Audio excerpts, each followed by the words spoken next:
आज इस वीडियो में हम वुल्गर फ्रैक्शन के बारे में बात करेंगे। वुल्गर फ्रैक्शन जो है वो उससे रिलेटेड क्वेश्चंस एसएससी के एग्ज़ाम में आते हैं, ठीक है। इवन बहुत सारे कॉम्पिटिटिव एग्ज़ाम में आते हैं।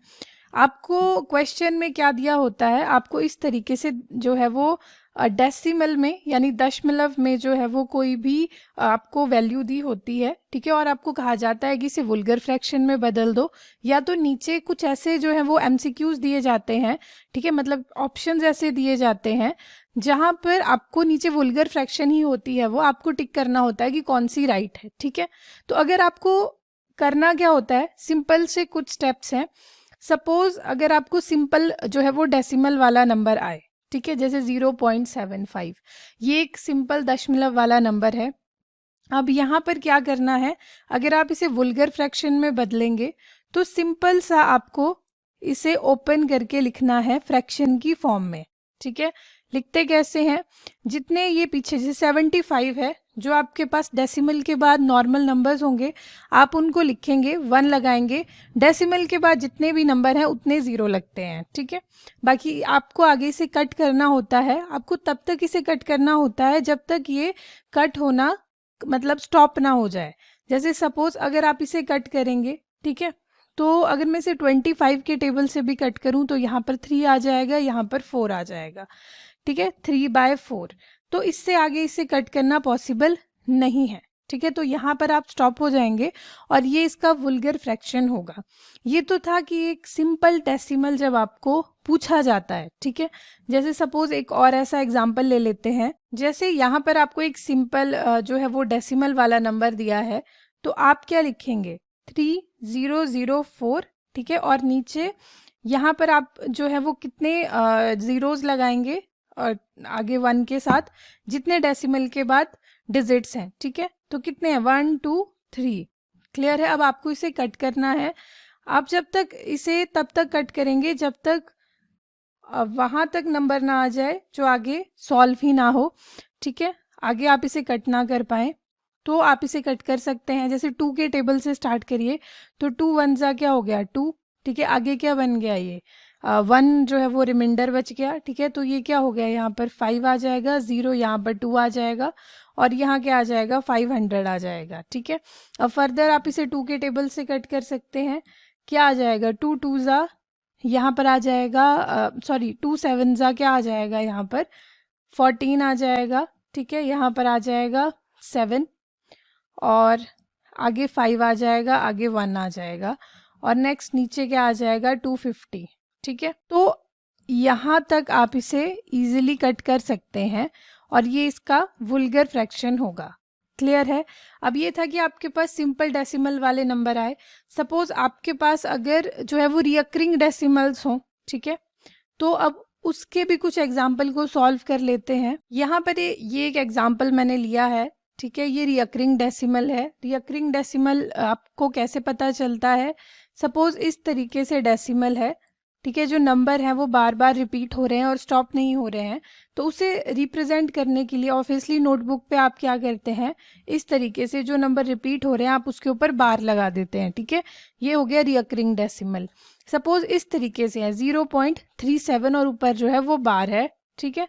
तो आप इसे किस तरीके से सॉल्व कर सकते हैं, आपको करना क्या है, सिंपल आप यहाँ पर जो है जितने भी ये नंबर लिखा होगा जो बार के नीचे है, तो आप यहाँ पे 37 कर दो, ठीक है। और नीचे आपको उतने 9 लगाने हैं जितने डेसिमल के बाद जो है वो डिजिट्स हैं, ठीक है। 2 डिजिट्स हैं 3 और 7, तो उसी तरीके से नीचे 2 9 लगेंगे।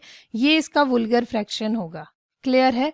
ये इजीली आप कन्वर्ट कर सकते हैं। एक और एग्जांपल ले लेते हैं। अब जैसे ये एक और एग्जांपल है, यहाँ पर क्या है, आपको नंबर दिया है 0.053, ऊपर क्या है बार है, ठीक है। ये एक रिकरिंग डेसिमल है। तो आप इसे कैसे सॉल्व करके लिख सकते हैं, आप यहाँ पर 53 लिखेंगे, ठीक है, क्लियर है। और नीचे जो है वो उतने 9 लगेंगे जितने डेसिमल के बाद जो है वो डिजिट्स हैं। तो कितने डिजिट्स हैं, 0 भी है तो 999, क्लियर है। ये जो है वो आपके पास क्या होगा, इसका रिकरिंग डेसिमल का जो है वो वुल्गर फ्रैक्शन होगा, क्लियर है। अब नेक्स्ट जैसे एक कुछ और हम प्रॉब्लम्स ले लेते हैं। अब एक और टाइप से भी रिकरिंग डेसिमल रहता है। आपने जो डेसिमल सॉल्व किया, ठीक है, वो रिकरिंग डेसिमल था बट जीरो था स्टार्टिंग में। अब सपोज यहाँ जीरो की जगह कोई और नंबर हो तो आप क्या करेंगे? सपोज एक और हम जो है वो प्रॉब्लम यहाँ पर कंसीडर करते हैं। अब सपोज इस तरीके से आपको क्वेश्चन आए कि यहाँ पर जीरो की जगह कोई आपको डिजिट ऑलरेडी दिया हो, तो इस कंडीशन में आप कैसे सॉल्व करेंगे, कैसे आप इसे वुल्गर फ्रैक्शन में कन्वर्ट करेंगे? कुछ स्टेप्स आपको फॉलो करने हैं। पहले आप क्या करेंगे, अगर मैं इस नंबर को देखूं तो आप इस तरीके से इसे लिख सकते हैं 3 + 0.142857 और ऊपर क्या है, बार है। ऐसे लिख सकते हैं ना, कोई प्रॉब्लम नहीं आएगी। ये दोनों चीज़ें तो सेम हुई, तो इट मीन्स अब आपका जो है वो क्वेश्चन आसान हो गया। अब यहाँ पे 3 आ जाएगा, यहाँ प्लस आ जाएगा। वुल्गर फ्रैक्शन में इसे कन्वर्ट करो, जो सेकंड पार्ट है, यहाँ क्या आ जाएगा 142,857, ठीक है। और नीचे डिवाइडेड में कितने 9 लगेंगे? जितने डेसिमल के बाद डिजिट्स हैं, कितने हैं? 1 2 3 4 5 6 हैं, ठीक है। तो यहाँ पर आप 6 9 लगाएंगे, ठीक है। तो यहाँ पर 6 9 लग गए और ये अब इसका वुल्गर फ्रैक्शन हुआ, ठीक है। और ये एक मिक्स्ड फ्रैक्शन है, क्लियर है? ये क्या है? एक मिक्स्ड फ्रैक्शन है, 999999, क्लियर है? तो ये इसका वुल्गर फ्रैक्शन है। इस तरीके से हम वुल्गर फ्रैक्शन सॉल्व करते हैं अलग अलग प्रॉब्लम्स का। अब सपोज एक और टाइप का भी वुल्गर फ्रैक्शन होता है जहाँ कुछ और तरीके से नंबर होते हैं। जैसे यहाँ पर तो क्या था, यहाँ पर इस तरीके से अब नंबर था, ठीक है। यहाँ पर डेसिमल के बाद जो है वो सभी नंबर पे बार थी, सभी नंबर जो है वो रिपीट हो रहे थे, क्लियर है। पर सपोज अगर कुछ ही नंबर रिपीट हो रहे हो तो आप कैसे सॉल्व करेंगे? जैसे आपके पास हम एक प्रॉब्लम कंसीडर करते हैं, जैसे इस तरीके से अगर क्वेश्चन आए। अब इनमें भी देखो डिफरेंस है, यहाँ पर जो बार है ना वो सिर्फ 7 के ऊपर है, 1 पे नहीं है, जबकि डेसिमल के बाद 2 नंबर हैं, मतलब 2 डिजिट्स हैं। तो अब कैसे आप इसे सॉल्व करेंगे? यहाँ पे आपने क्या करना है, इसको करने के कुछ स्टेप्स हैं। आपने नॉर्मल पहले 17 यानी डेसिमल के बाद जो भी है नंबर आपने वो लिखना है, ठीक है। माइनस क्या करना है? माइनस वो वाला आपने डिजिट्स करने हैं जहाँ पर बार नहीं है, ठीक है। यहाँ -1 आ जाएगा। और इसके बाद एक और स्टेप है, जो बार के नीचे है, ठीक है, उस डिजिट के लिए तो आप 9 लगाते हो, ठीक है। जो बार में नहीं है उतने आप 0 लगाओगे, अब क्लियर है। और अब आप इसे सॉल्व कर सकते हैं। ये अब इसका वुल्गर फ्रैक्शन हुआ। ये हमारे पास 4th टाइप है, ठीक है। इवन आप क्या कर सकते हैं, आप इसको फर्दर भी कट कर सकते हैं, ठीक है। आप इसे फर्दर कट कर सकते हैं और अगर आप इसे कट करेंगे तो यहाँ 8 आ जाएगा, ठीक है। यहाँ क्या आ जाएगा? 4 आ जाएगा, यहाँ 5 आ जाएगा। तो ये क्या होगा? 845। ये हुआ इसका वुल्गर फ्रैक्शन। वैसे 16/90 भी है, डिपेंड करता है कि आपको ऑप्शन में क्या दिया होगा, आप वो लिख सकते हैं, ठीक है। अब नेक्स्ट एक और क्वेश्चन इसी टाइप का कंसीडर करते हैं। यहाँ पर आपको सपोज अगर दिया गया हो, सपोज ये क्वेश्चन है, तो आप इसे कैसे सॉल्व करेंगे?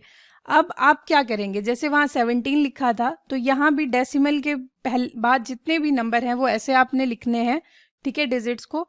माइनस आपने वो डिजिट करने हैं जिनके ऊपर बार नहीं है, ठीक है, मीन्स 12 आ जाएगा। और नीचे बार के नीचे जो नंबर होते हैं उनके लिए हम क्या लिखते हैं? 9 9 लिखते हैं डिजिट्स के लिए। जो बार के नीचे नहीं है उनके लिए जीरोज आ जाएंगे, क्लियर है, ठीक है। 2 डिजिट थे तो 2 0 और बार के नीचे भी 2 ही डिजिट थे तो 2 9। अब आप इसे सॉल्व कर लो तो ये क्या बन गया आपके पास? 1 2 4 2, ठीक है। नीचे आ गया 9 9 0 0, क्लियर है। आप इसे फर्दर भी सॉल्व कर सकते हैं। ये बन जाएगा 6 9 डिवाइडेड बाय 550, ठीक है।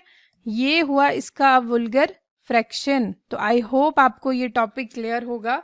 आज मैंने आपको सभी टाइप के जो है वो क्वेश्चंस बता दिए जहां आपको वुल्गर फ्रैक्शन में कन्वर्ट करना होता है और ये बहुत इंपॉर्टेंट टॉपिक है। तो आई होप आपको ये क्लियर होगा। अब मिलते हैं नेक्स्ट क्लास में, तब तक के लिए थैंक यू।